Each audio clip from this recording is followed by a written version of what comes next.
खबरों में आगे बढ़ेंगे। बीती मार्च में अपने आवास के स्टोर रूम से बड़ी मात्रा में अनजले कैश मिलने के बाद विवादों में घिरे जस्टिस यशवंत वर्मा की मुश्किलें बढ़ती हुई नजर आ रही हैं।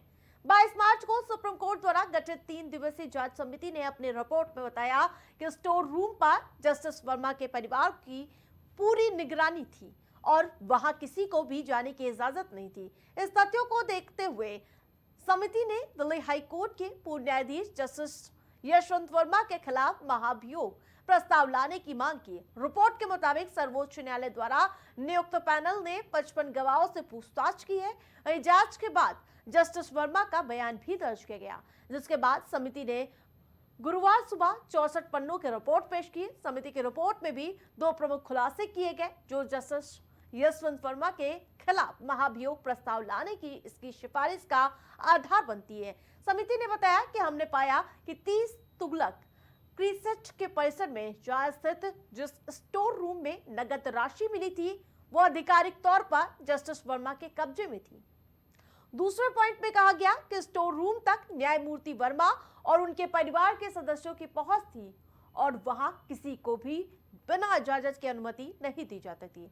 इन निष्कर्षों को देखते हुए पैनल ने कहा कि न्यायमूर्ति वर्मा के खिलाफ महाभियोग की कार्रवाई शुरू करने के लिए पर्याप्त आधार मौजूद है।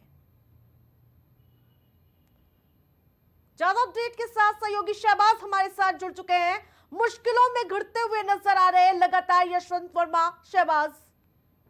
हाँ बिल्कुल आरती, देखिए जब पहले इनके घर पे जब नोट निकले थे तो कहीं ना कहीं उस वक्त उन्होंने ये कहकर पल्ला झाड़ा था कि उनको नहीं मालूम है कि नोट जो है वो उनके स्टोर रूम में कहाँ से आए हैं, और हो सकता है ये जो नोट का जो जखीरा जो वहाँ मिला था, क्योंकि काफी बड़ी संख्या में नोट जो है वो जले हुए पाए गए थे।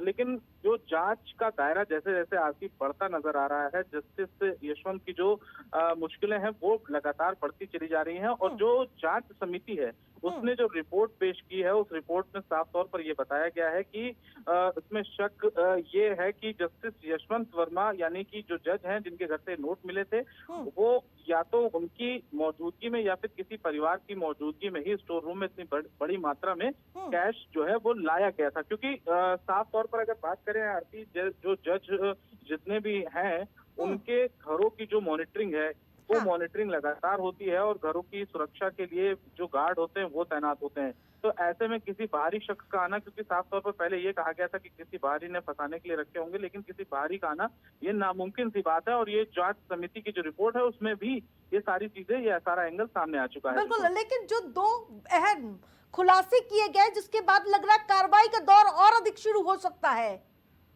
बिल्कुल सिफारिश कर दी गई है, और ये सिफारिश साफ तौर पर उनसे ये कही गई है कि उन जो जिस वो पद पर हैं उनको तत्काल प्रभाव से वहां हटाया जाए, क्योंकि जनता के बीच ये विश्वास पैदा करना है कि न्यायपालिका अभी भी स्वतंत्र रूप से कार्य करती है।